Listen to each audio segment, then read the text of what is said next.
This is the Note Closer Show, where you get the latest developments in distressed note investing and learn the secrets of how you can control millions of dollars worth of property for pennies on the dollar. Get educated and entertained by someone who has closed thousands of deals and lives to support you in achieving the same. Now, here's your host, CEO of We Close Notes, Scott Carson.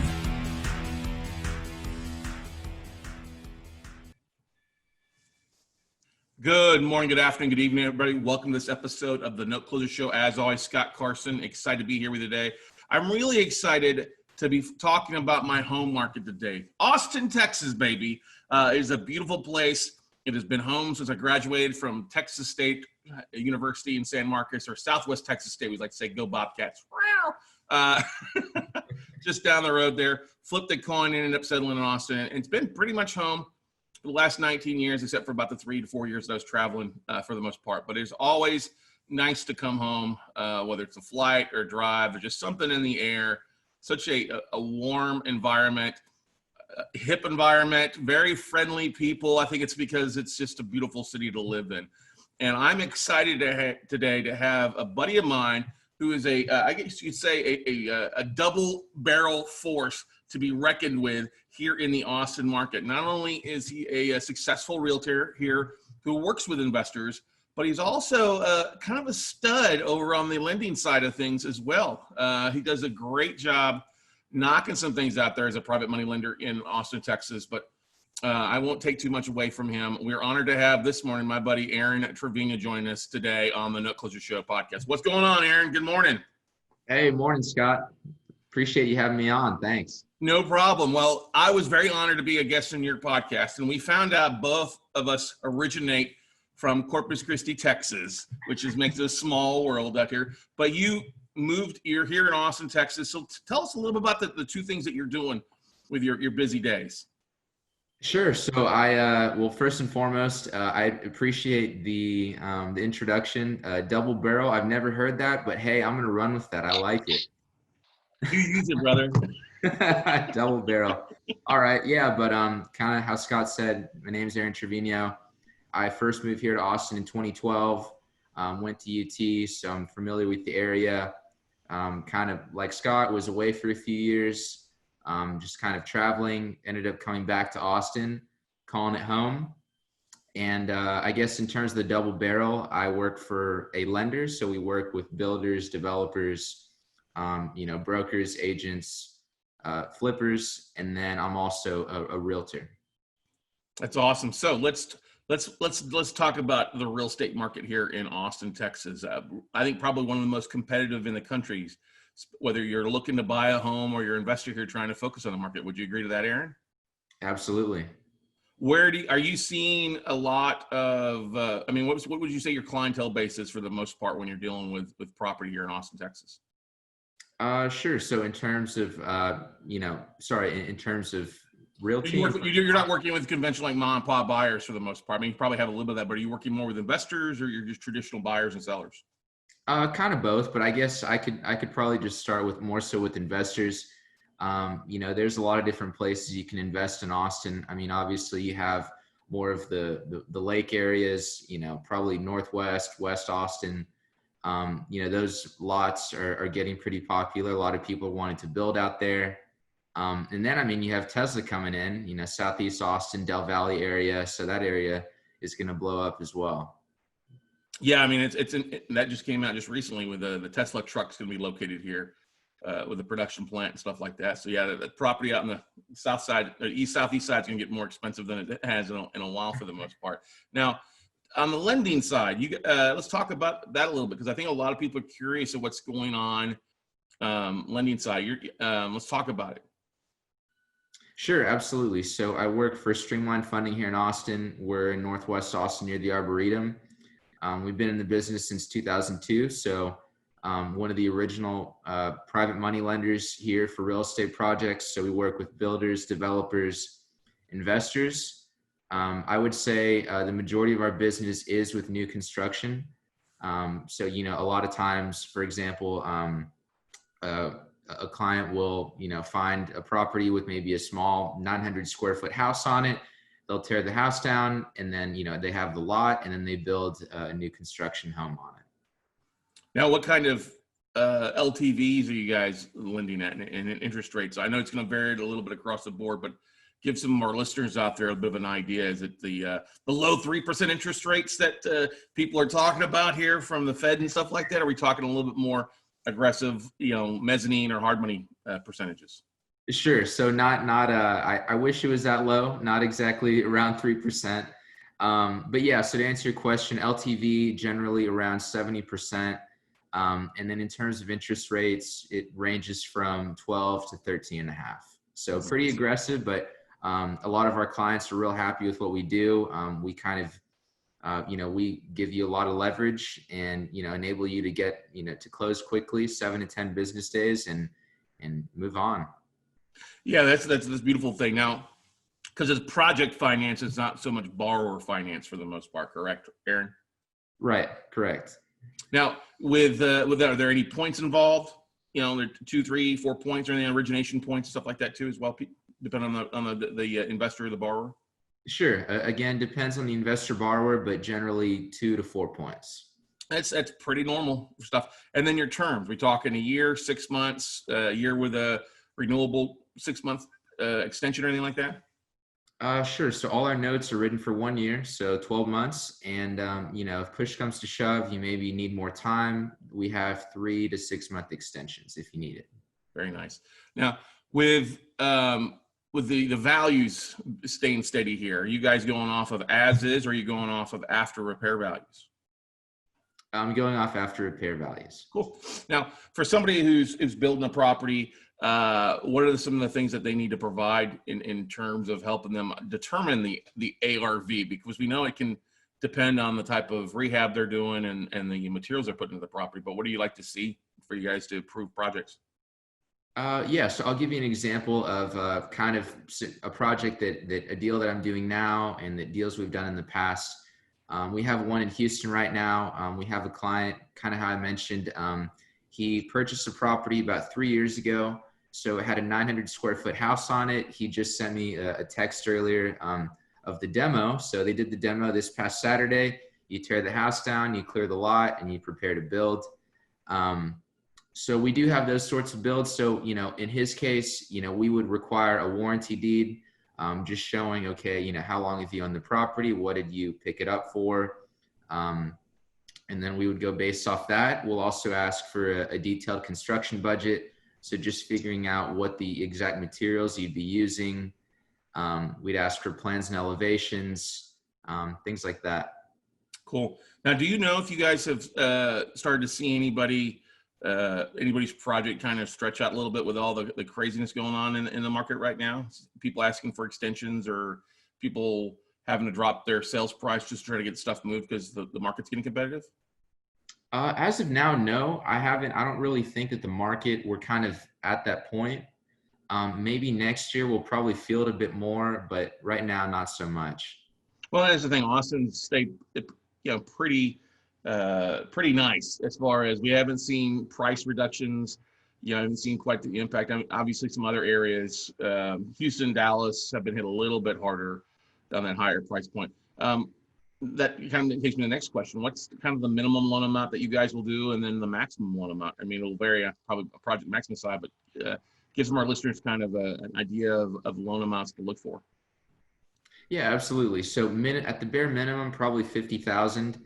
Anywhere less than 50,000, given the interest rate and the points, it's probably not, frankly, just not favorable, to a client. It wouldn't be worth your time and money if it was less than that. So probably minimum 50,000. And then max right now, 1 million, but we're getting a little bit more flexible and trying to increase the loan amount. Yeah, it depends on a million. I mean, we look at the median home price is roughly 300,000 across the board, 340, 350 somewhere. I think is where I've seen that before. But you mentioned earlier on about the Lake Travis lots. A lot out there is $1 million by itself for the most part. Could be. Yeah, I mean it's pricey out in Lake Travis. There, and you're not going to build a $50,000 shack out there unless you put a doghouse out there for the most part. Yep, that's right. What would you say? What would you say is probably the biggest mistake that you see people that are going to you guys for financing, besides the smaller loan amounts? But what are some of the mistakes that you see people make that maybe that they're not prepared, or they didn't know about, they didn't think about when applying for a loan or looking to get a hard money loan from you guys? Yeah, sure. So, it may sound a little cliche, but just kind of, making sure all of your ducks are in a row. So making sure you do your due diligence, you have an end goal in mind. So you have an exit strategy. I mean, obviously, if someone's looking to build a home, their exit strategy is to eventually sell. But, especially people, it's their first time. They're just kind of getting into it. They're getting their feet wet. Maybe they don't have the plans and elevations. Maybe they haven't talked to an architect. Maybe their construction budget, they kind of have, it's not itemized and detailed and saying, okay, I'm going to use all of these different materials and it's going to be, my final cost would be $135,000 to build, or whatever it may be. So just kind of having a good team around you and just formulating a good plan. Yeah, I love that. Yeah, you got to put a plan together, know exactly what you're putting in. If it's always different too. If it's a complete rebuild versus just a rehab, there's a lot that goes into the difference in the two, right? Yep.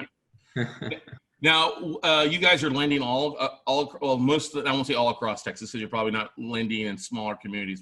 You're staying pretty much to the bigger metroplexes across the state, correct? Sure. So, we do, I would say all across Texas. I mean, all the major metro areas, Houston, Austin, Dallas, Fort Worth, San Antonio, but we also, we'll do Killeen, we'll do Temple, Copper's Cove, we'll do, we'll do smaller secondary markets as well. That's good.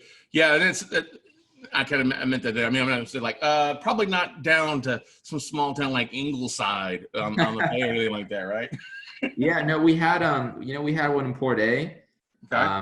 then deals, deeper in South Texas, Edinburgh. Yep. Different areas.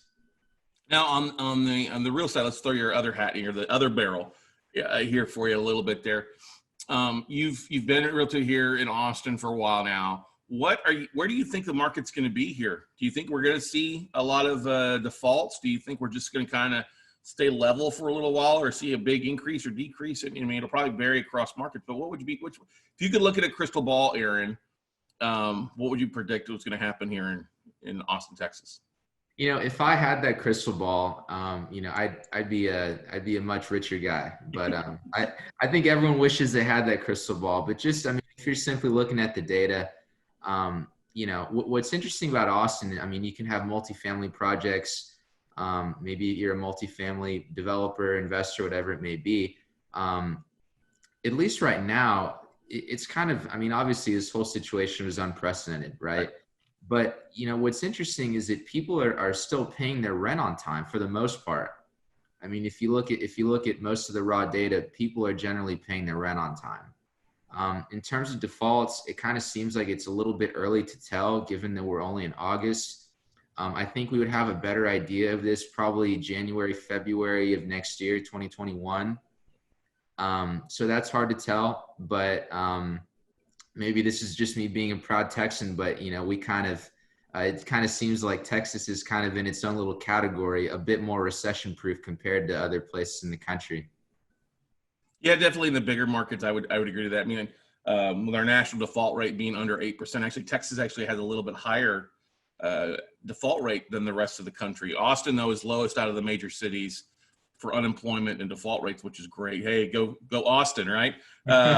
But that you mentioned a couple things down there too. I mean, we have a very low inventory available housing for the most part. We're usually running at 2.5 months or less of inventory, right? That's right. What do you see as far as projects that are getting built that really just almost like an automatic approval for you guys? You talking like apartment complexes, or multifamily stuff? I mean, obviously the project has to hold water for it, but on the stuff that you see that, with your realtor hat, and then also on the lending side of things, I know apartments are one of the most overpriced aspect of things. It's almost cheaper to build from the ground up if you can find a spot versus trying to take over an existing one, right? Yeah, and that's a true testament to that is that most of our business, is with developers and builders. So most of our business is with new construction. A lot of times people are just wanting things custom made. Especially I was just talking to one of my friends last week. He was talking about buying a house, and he's wanting to start a family, and he's saying, we just kind of need a starter home. We only need X amount of square feet. I don't need this enormous house. So what you're kind of having is you're having this, obviously there's supply and demand, but you're kind of having the baby boomer parents, they have these larger homes, and it kind of seems like even if when time goes by, their children wouldn't want to buy those homes. So what do you do? Maybe you tear a smaller house down and you build brand new from the ground up. Yeah, that kind of makes, adds to a question. The price points that are really moving like crazy, are they the 200,000 and below, 300,000 below, three to six? Because there's, with median price range being crazy, I think at 350, 380, somewhere around there for the most part. That's not really your first time home buying, for the most part. It's usually that 200 or less, 150 or less, but you're not going to see that, most of that in Austin. It's going to be in other areas, kind of the outskirts, Taylor, Leander, maybe a little bit there for you. Hutto, it's hard to believe those areas, outskirts, have been just skyrocketed the last 10 years, huh? Yep, that's right. But what if something's a decent looking property? What's selling like crazy on the MLS for the most part? Is it that first time? Or are you seeing a higher price point from maybe other people outside of state moving here, or others here that are looking to move up or move down? Yeah, again, it kind of depends, but it also seems like that lower to mid-range price point, it kind of seems like if there's a time for millennials to move and to try to buy something, millennials, Gen X, a lot of them are trying to move right now. They're trying to, because they're seeing there's a bit of opportunity at the end of 2020, maybe more so, beginning of next year, spring of 2021. So it kind of seems like we're seeing more activity with that particular demographic compared to years past. That's good stuff there. What do you like the most between being a realtor or being a lender? Which one do you enjoy more than anything else, if you can be honest? without offending anybody else. And we all run different things, stuff like that. You have two, like I said, double barrel that work really well together, whether it's on the lending side or the real estate side of things. But on the stuff with what the market's doing right now, what are you really enjoying between the two? Sure. They're both pretty good, but I'll probably just pick lending. I think lending's pretty interesting. To some it may be a bit dry and boring, but if anything, what you're looking at is kind of the birth and death of a deal. So what you're seeing, you're kind of trying to formulate, okay, is this a viable project? Will this work? Okay, the land is worth X amount. My construction is worth X amount. It's almost like you're kind of given a bunch of puzzle pieces and you're trying to put them together to give to your client. I love that. Yeah, that's a great analogy there.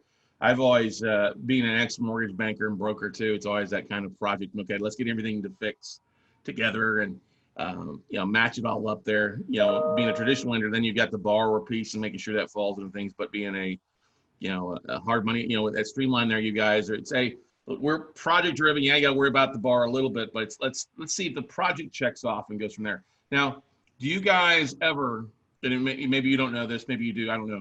But I one of the things that I used to do is, as I would get deals in from different banks, whether it was REOs or notes that I was foreclosing on, one of the things that I would do to market would be to reach out to a local hard money lender and say, hey, would you pre-approve this project for financing if it was this, if A, B, and C kind of implied? Is that something that you've done for any other investors out there or stuff like that, or would be something that you could do? Yes and yes. So, when it comes to those sort of projects, we would ask them to fill out a loan application, just kind of get a bit of, information, background on them, kind of your experience. And then, once you're approved and on file, we can write you a proof of funds letter.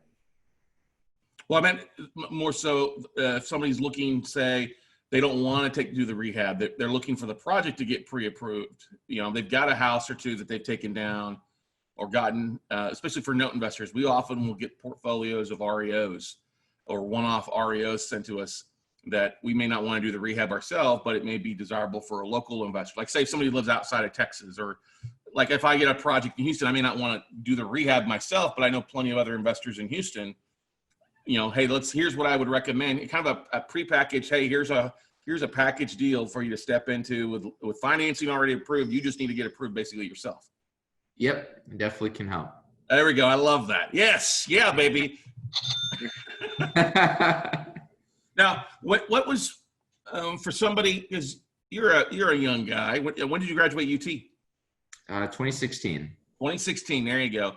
What would you say has been the biggest learning curve for you going? What did you study in college? But when you got into working for Streamline, what's probably been the biggest learning curve for you? Sure. So probably biggest learning curve, just kind of getting off the ground, and kind of realizing that, at least, I'm not going to give a lot of critiques about what I think of education. Maybe that'll be a different story, but I think, generally speaking, from the time you're a little kid until the time you exit college, I mean, you're obviously being instructed by your teacher, your professor, your parent, whoever it may be, on exactly what to do. And there's a way to do things, and there's a way to think, and there's a way to act. There's punish, there's reward, right? Punish, you get a bad grade. Reward, you get an A+. So when you kind of go out, into the working world, a lot of times there's not really that failing or A+.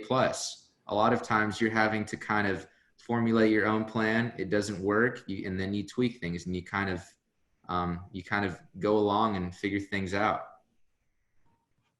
So just figuring out, hey, I got to do this myself now. It's not a show up to class and learn. Class is in session every day, right? Yep. It's called life. Exactly right there. Now, one of the things that Streamline, you guys are working with private investors who are looking to lend their money out there as well, too. Can you give any insight to maybe some of the things that you guys are doing to raise capital for your projects? Sure. I can only kind of answer that to a point because I don't work with that on a daily basis. So just to kind of give a little overview, I work for Streamline Funding. So we're kind of putting out the loans, whereas our sister company is Noble Capital. So Noble Capital, they're our fundraisers. So we fundraise everything in-house. Our money is from Texas. Nothing is brokered or white labeled from another part of the country. So we have our investors here. Noble Capital is our fundraiser, and then Streamline will put out the loans. There you go. Yeah, and I love that. That's perfect. You basically like two entities. You got your operations company on the lending side, and then you've got the fundraising side. That's a smart thing, especially if you're going to be doing a variety of different actions on there and keeping those entities separate there for you, which is beautiful. I love that. Now, one of the things that what about marketing? What are some of the things that you guys are doing for marketing to find investors looking for loans? What are kind of the day in, day out activities that you guys do for that? Sure. So at least for the time being, no in-person events. I think the last in-person event I went to the Austin Builders Expo back in January. Had a pretty decent turnout. That was obviously before everything started going on and things changed. So to answer your question, yeah, mostly online. You can visit our website, streamlinefunding.com. It'll give you a decent amount of information, kind of give you some ballpark numbers, and how we can help. Now I want to ask you a couple questions. Where do you got into real estate? What did you study in college? What did you study at Texas? Oh, sorry. Yes. So I studied communication. And then I also got certificates in energy management. So it's more oil and gas oriented, and then a minor in business. There you go. Good stuff there. All right. So where do you want to be in 5-10 years? What's the future plan for Mr. Trevino for your own stuff? What do you, if I love the fact working Streamline and I love that. I actually get so excited about that there, but where you've got obviously a plan, you're put together. Heck, you're even wearing a jacket on a podcast episode. I was expecting you to be a little more laid back, but that's okay. Nothing wrong with that. Always good to be professional. For those that can't see, you can go check out the video at our YouTube channel or on the homepage. But what do you want to accomplish in the next 5 to 10 years, Aaron? What's kind of your game plan? Oh, sure. That's a beautiful question. I do like lending. I think it's great. It's definitely given me a good foundation to kind of understand, kind of how I mentioned before, the birth and death of a deal, kind of putting those little puzzle pieces together. But I do think construction is very interesting. I did, and so I would see myself potentially working in some sort of construction real estate capacity in the future. But I'm just trying to take it one step at a time. Any goals for investment properties for yourself or your own portfolio? Sure. So I would like to buy a duplex next year. There you go. Here's something I'd like to buy, whether it be a fix and flip or a ground up project. I'm not exactly sure, but I would like to build something on my own, kind of, be the head of the project. And obviously I'd have a good team of experienced people with me, but I would eventually like to, start building a portfolio in that sense. That's good. I love it. You heard it here, guys. You come across a duplex, triplex, or fourplex here in Austin, Texas. Here's the guy who's got the lending lined up for him to take it down with your hands for you. I love it. There we go. We're going to put it out there. Karma in the world for you. Not just a duplex. Let's find you a fourplex, buddy. What do you say, huh? Beautiful. Let's do it. That's a good thing there. Well, what's the best way for people to work with you on the lending side or the real estate side? I think it's probably a little bit different. So let's start first with the lending side. Is it just going to the website and filling an application there or reaching out to you on there? Sure, absolutely. So I would, suggest going to our website. We'll ask us for a bit of information, just your name, email, best contact, and then I can probably get in touch with you. Or I can definitely get in touch with you. Or if you prefer to contact me directly, I'm on Facebook, I'm on Instagram. I also have a YouTube channel. So there are just a lot of different avenues to get a hold of me. Yeah. And so on the real estate side of things, is there a different contact information versus the lending side? Yes. So I work with Local Life Realty here in Austin. Yeah, kind of the same thing. I could give you my work email, my work phone number as well. Yeah, it's the best way to get a hold of me. You can share it here. Go ahead and get your email. I want to share it out there for those that are listening. Go ahead. Okay, I'll do lending first. So it would be my first letter and then my last name. So it'd be A. Trevino, like the golfer. I guess younger people don't get that. They don't remember seeing Lee Trevino, the golfer. Except in maybe Happy Gilmore movies. Yeah, maybe. But when I talk to people in Dallas-Fort Worth area, they know who Lee Trevino is. There you go.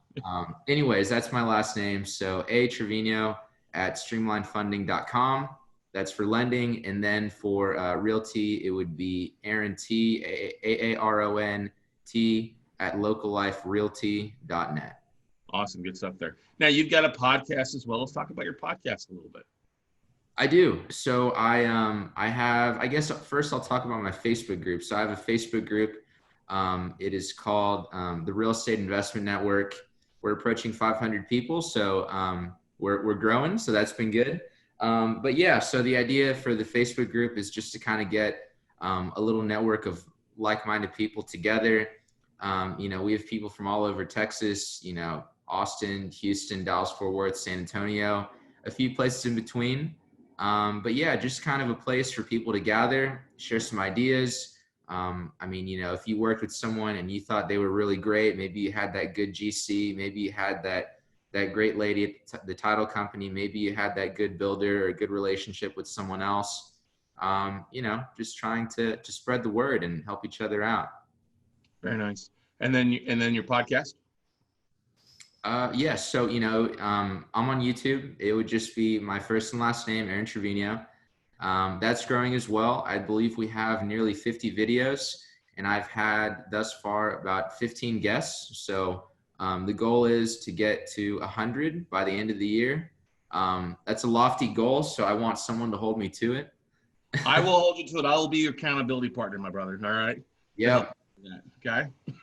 You can whack me over the head January 1st if I don't get it.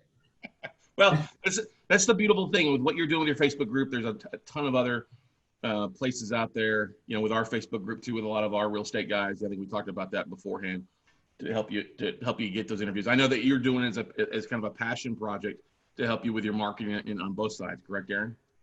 Right. Absolutely. Yeah. To kind of, just to help a bit out with marketing as well. For lending and realty, but also kind of just trying to think longer term as well. I mean, it is for marketing myself and also to get to know other people. But, you know, on the other foot, you never know who you're going to meet. Right now, it could just be some dude you meet on Facebook, but 5 years from now, you could be JVing a deal with him, you know? Yeah. You never know who you're 1 degree away from a never knowing what's going to happen after one connection, right, Aaron? Yep. Exactly. Well, man, I want to say thank you for coming on the No Closure Show podcast. Guys, go check out his YouTube channel. We'll put the links below in the comment section for you to check out there. If you're looking for a realtor, looking for a lender here to help you out with a rehab project or help you find one, he's a guy that can really has a passion for helping people. He's got a passion. And I'll tell you, the Streamline does not hire any dummies. I will tell you that right now. I know those guys over there for well over about 20 years since they started Noble. And then when they launched Streamline, known them for years. Always top-notch individuals who know what they're doing and have a passion not only for the business, but for working with people, customer service as well. So, Aaron, we wish you nothing but the best of luck. We want to help you get those things rocking and rolling. Thank you for providing some great knowledge and nuggets to our listeners on options in the lending side throughout Texas and then what's going on here in Austin, Texas on the real estate side, bud. So, thanks so much, man. Absolutely, Scott. Thanks for having me. All right, guys, that's going to wrap it up for this episode. Go check it out. Make sure while you're there to leave a 5-star review and hit subscribe button. We always love to see that. And as always before, guys, make sure to check out the homepage. If you go to noteclosureshow.com or weclosenotes.com, you can find all our information, our videos, and all the other things that we do with the Note Camp podcast, along with Note Night in America podcast as well. But go out, take some action, everybody, and we'll see you all at the top. Bye.